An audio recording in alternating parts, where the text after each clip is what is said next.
الحمد لله الذي أنزل على عبده الكتاب ولم يجعل له عوجا قيما لينذر بأسا شديدا من لدنه ويبشر المؤمنين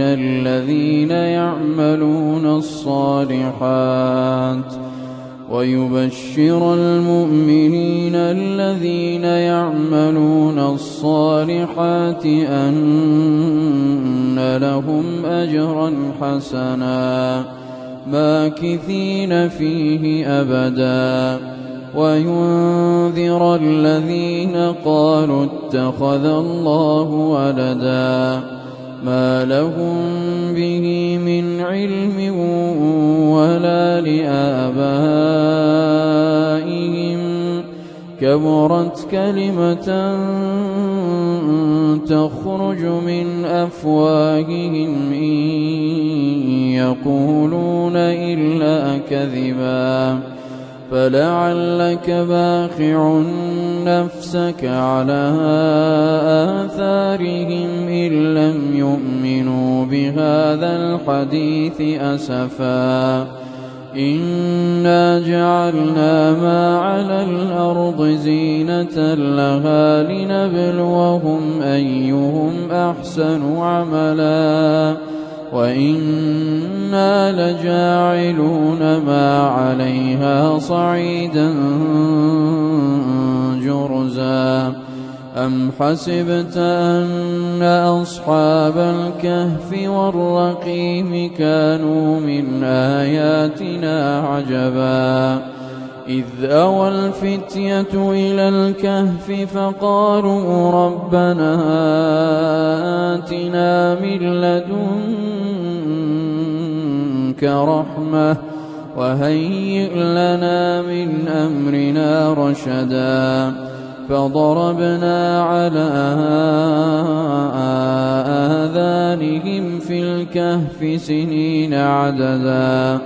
ثم بعثناهم لنعلم أي الحزبين أحصى لما لبثوا أمدا نحن نقص عليك نبأهم بالحق إنهم فتية آمنوا بربهم وزدناهم هدى وربطنا على قلوبهم إذ قاموا فقالوا ربنا رب السماوات والأرض لن ندعو من دونه إلها لقد قلنا إذا شططا هؤلاء قومنا اتخذوا من دونه آلهة لولا يأتون عليهم بسلطان بين فمن أظلم ممن افترى على الله كذبا وإذ اعتزلتموهم وما يعبدون إلا الله فأووا إلى الكهف ينشر لكم ربكم من رحمته ويهيئ لكم من أمركم مرفقا وترى الشمس إذا طلعت تزاور عن كهفهم ذات اليمين وإذا غربت تقرضهم ذات الشمال وهم في فجوة منه ذلك من آيات الله من يهد الله فهو المهتد ومن يضلل فلن تجد له وليا مرشدا وتحسبهم أيقاظا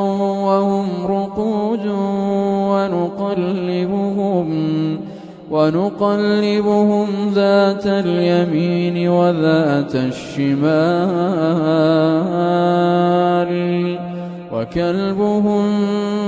باسط ذراعيه بالوصيد لو اطلعت عليهم لوليت منهم فرارا ولملئت منهم رعبا وكذلك بعثناهم ليتساءلوا بينهم قال قائل منهم كم لبثتم قالوا لبثنا يوما أو بعض يوم قالوا ربكم أعلم بما لبثتم فابعثوا أحدكم بورقكم هذه إلى المدينة فلينظر أيها أزكى طعاما فليأتكم برزق منه وليتلطف ولا يشعرن بكم أحدا إنهم إن يظهروا عليكم يرجموكم أو يعيدوكم في ملتهم ولن تفلحوا إذا أبدا وكذلك أعثرنا عليهم ليعلموا أن وعد الله حق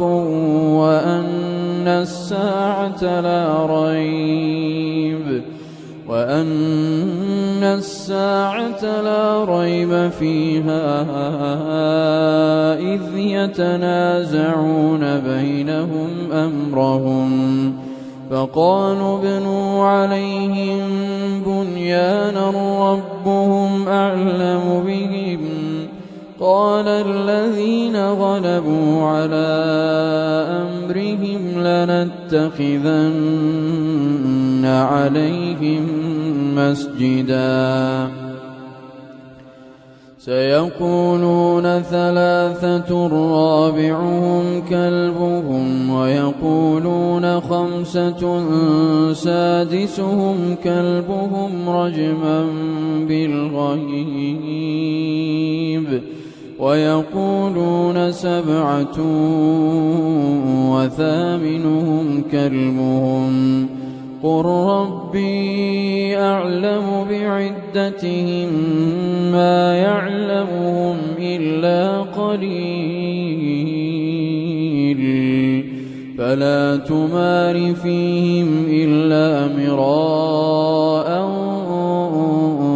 ظاهرا ولا تستفت فيهم منهم أحدا ولا تقولن لشيء إني فاعل ذلك غدا إلا أن يشاء الله واذكر ربك إذا نسيت وقل عسى أن يهديني ربي لأقرب من هذا رشدا ولبثوا في كهفهم 300 سنين وازدادوا 9 قل الله أعلم بما لبثوا له غيب السماوات والأرض أبصر به وأسمع ما لهم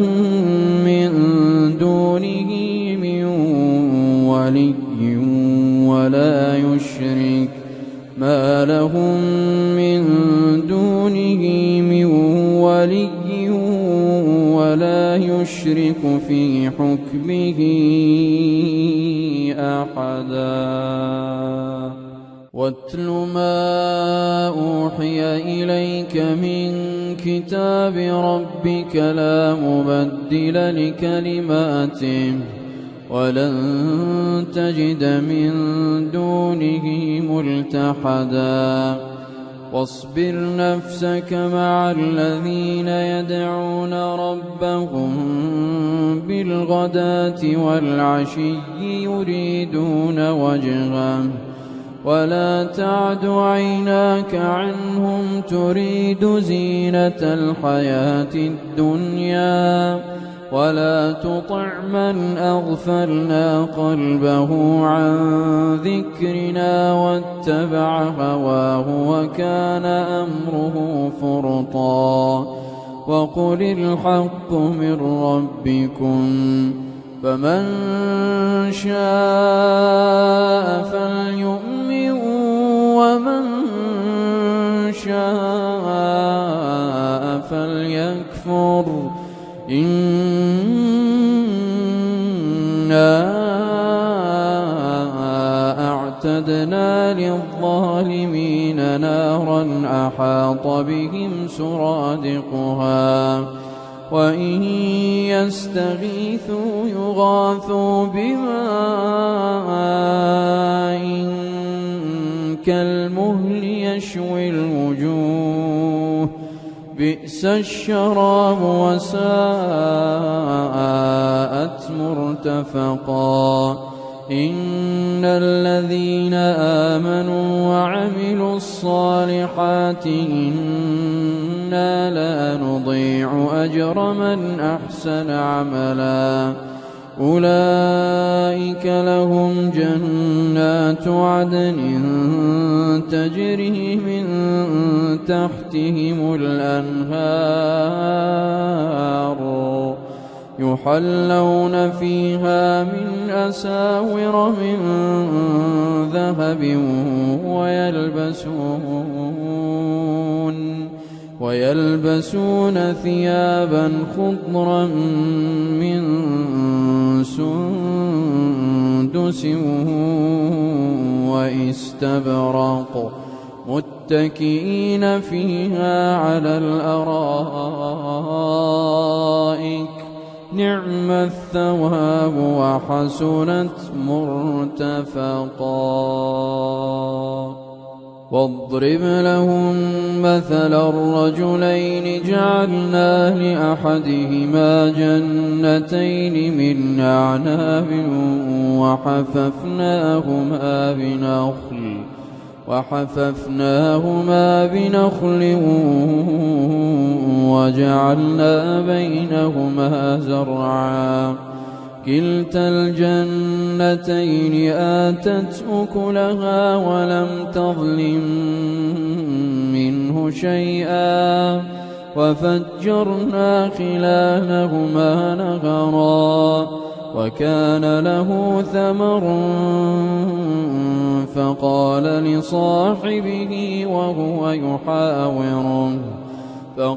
لصاحبه وهو يحاوره أنا أكثر منك مالا وأعز نفرا ودخل جنته وهو ظالم لنفسه قال ما أظن أن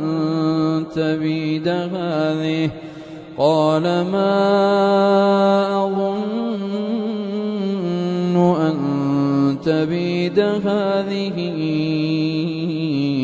أبدا وما أظن الساعة قائمة ولئن رددت إلى ربي لأجدن خيرا منها منقلبا قال له صاحبه وهو يحاوره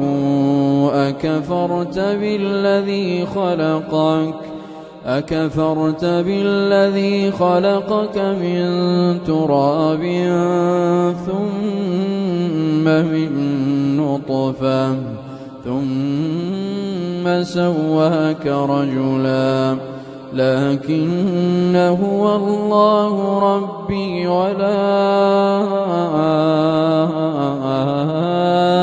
أشرك بربي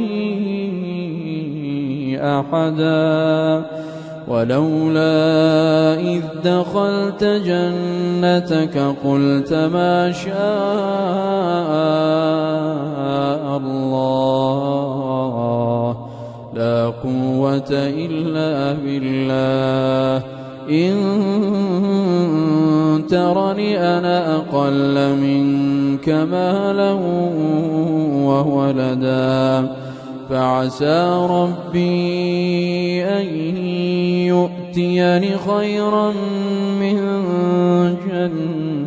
جنتك ويرسل عليها حسبانا من السماء فتصبح صعيدا زلقا أو يصبح ماؤها غورا فلن تستطيع له طلبا وأحيط بثمره فأصبح يقلب كفيه على ما أنفق وهي خاوية على عروشها ويقول يا ليتني لم أشرك بربي أحدا ولم تكن له فئة ينصرونه من دون الله وما كان منتصرا هنالك الولاية لله الحق هو خير ثوابا وخير عقبا واضرب لهم مثل الحياة الدنيا كماء إن أنزلناه من السماء فاختلط به نبات الأرض فأصبح هشيما تذروه الرياح وكان الله على كل شيء مقتدرا المال والبنون زينة الحياة الدنيا والباقيات الصالحات خير عند ربك ثوابا وخير أملا ويوم نسير الجبال وترى الأرض بارزة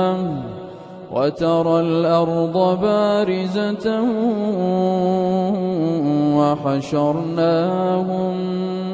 فلم نغادر منهم أحدا وعرضوا على ربك صفا لقد جئتمونا كما خلقناكم أول مرة بل زعمتم أن لن نجعل لكم موعدا ووضع الكتاب فترى المجرمين مشفقين مما فيه ويقولون يا ويلتنا ما لهذا الكتاب لا يغادر صغيرة ولا كبيرة ما لهذا الكتاب لا يغادر صغيرة ولا كبيرة إلا أحصاها ووجدوا ما عملوا حاضرا ولا يظلم ربك أحدا وإذ قلنا للملائكة اسجدوا لآدم فسجدوا إلا إبليس كان من الجن ففسق عن أمر ربه أفتتخذونه وذريته أولياء من دوني وهم لكم عدو بئس للظالمين بدلا ما أشهدتهم خلق السماوات والأرض ولا خلق أنفسهم وما كنت متخذ المضلين عضدا ويوم يقول نادوا شركائي الذين زعمتم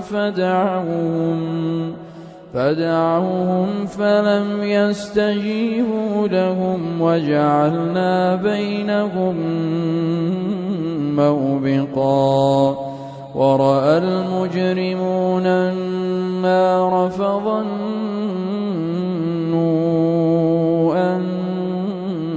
أنهم مواقعوها ولم يجدوا عنها مصرفا ولقد صرفنا في هذا القرآن للناس من كل مثل وكان الإنسان أكثر شيء جدلا وما منع الناس أن يؤمنوا إذ جاءهم الهدى ويستغفروا ربهم إلا أن تأتيهم سنة الأولين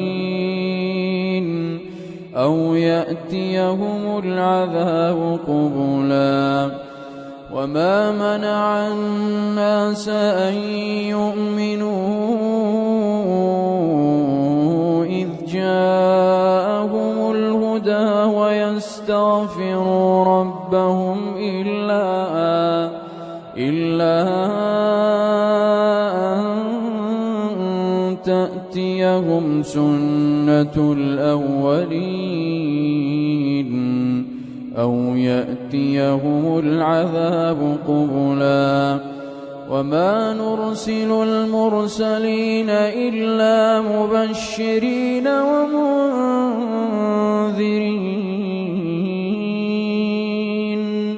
ويجادل الذين كفروا بالباطل ليدحضوا به الحق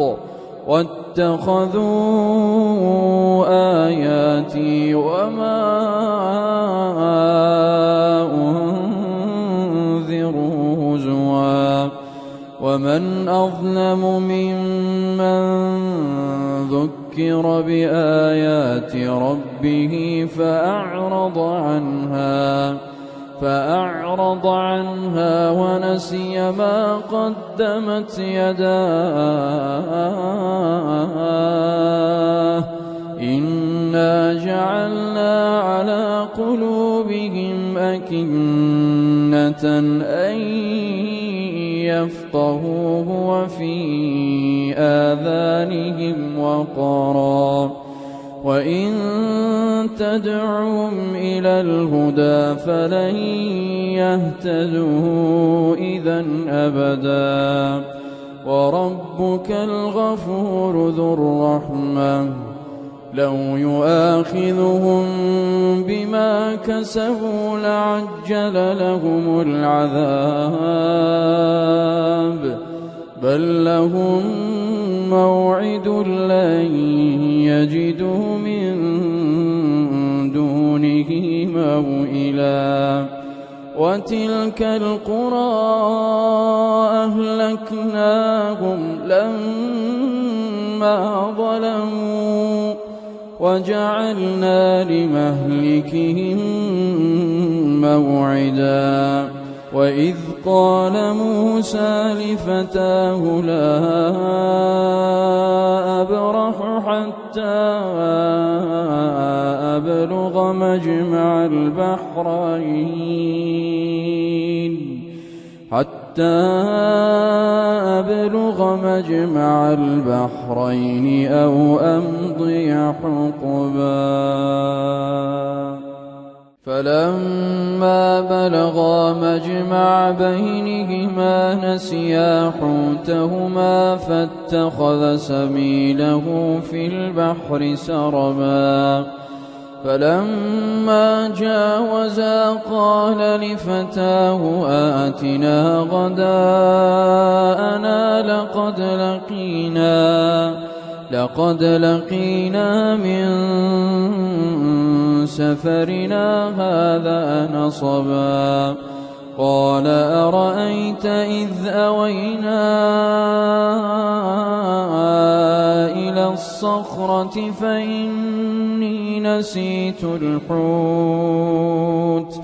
وما أنسانيه إلا الشيطان أن أذكره واتخذ سبيله في البحر عجبا قال ذلك ما كنا نبغ فارتدا على آثارهما قصصا فوجدا عبدا من عبادنا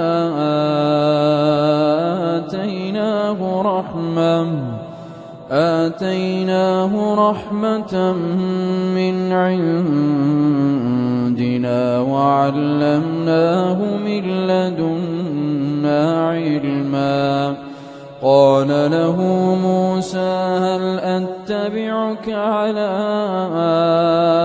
أن تعلمني مما علمت رشدا قال إنك لن تستطيع معي صبرا وكيف تصبر على ما لم تحط به خبرا قال ستجدني إن شاء الله صابرا ولا أعصي لك أمرا قال فإن اتبعتني فلا تسألني عن شيء حتى أحدث لك منه ذكرا فانطلقا حتى إذا ركبا في السفينة خرقها قال أخرقتها لتغرق أهلها لقد جئت شيئا إمرا قال ألم أقل إنك لن تستطيع معي صبرا قال لا تؤاخذني بما نسيت ولا ترهقني من أمري عسرا فانطلقا حتى إذا لقيا غلاما فقتله قال أقتلت نفسا زكية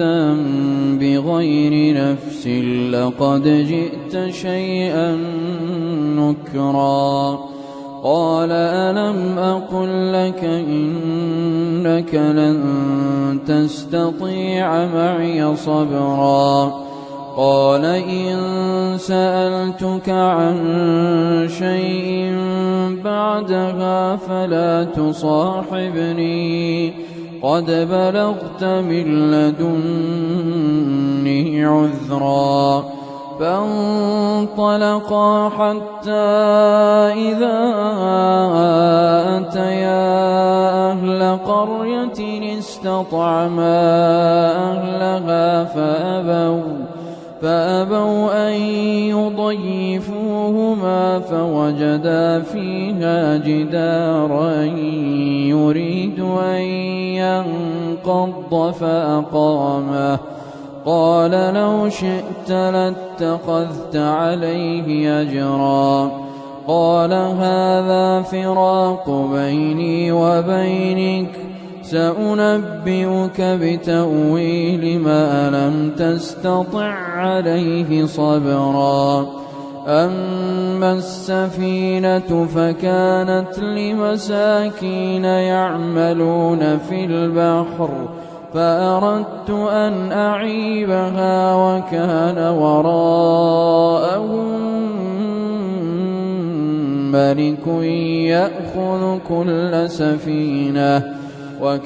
وراءهم ملك يأخذ كل سفينة غصبا وأما الغلام فكان أبواه مؤمنين فخشينا أن يرهقهما طغيانا وكفرا فأردنا أن يبدلهما ربهما خيرا منه زكاة وأقرب رحما وأما الجدار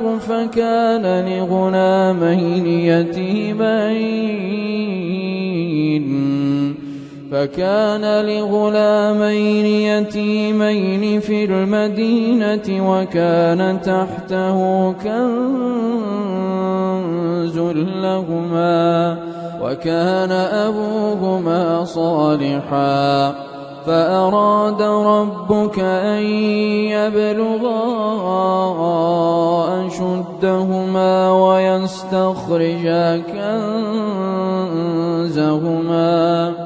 ويستخرجا كنزهما رحمة من ربك وما فعلته عن أمري ذلك تأويل ما لم تسطع عليه صبرا ويسألونك عن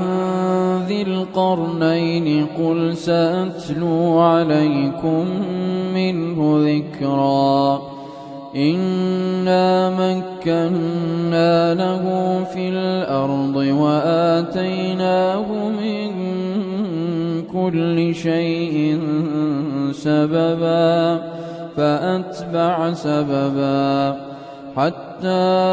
إذا بلغ مغرب الشمس وجدها تغرب في عين حمئة ووجد عندها قوما قلنا يا ذا القرنين إما أن تعذب وإما أن تتخذ فيهم حسنا قال أما من ظلم فسوف نعذبه ثم يرد إلى ربه فيعذبه عذابا نكرا وأما من آمن وعمل صالحا فله جزاء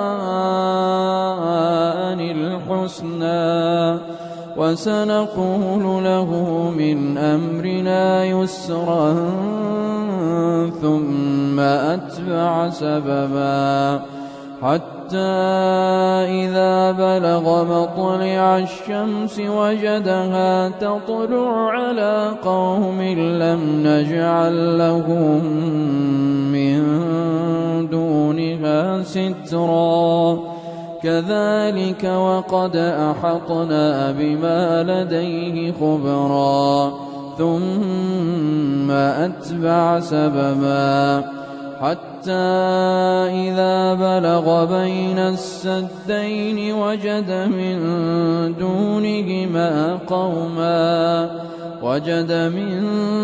دونهما قوما لا يكادون يفقهون قولا قالوا يا ذا القرنين إن يأجوج ومأجوج مفسدون في الأرض فهل نجعل لك خرجا على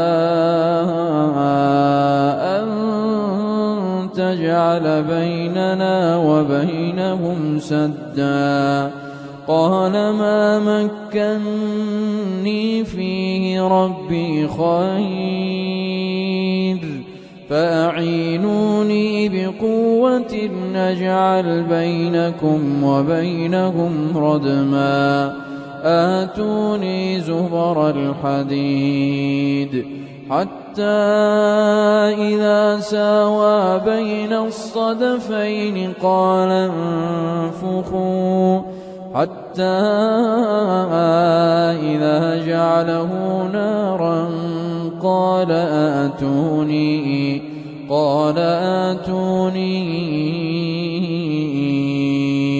أفرغ عليه قطرا فما استطاعوا أن يظهروه وما استطاعوا له نقبا قال هذا رحمة من ربي فإذا جاء وعد ربي جعله دكاء وكان وعد ربي حقا وتركنا بعضهم يومئذ يموج في بعض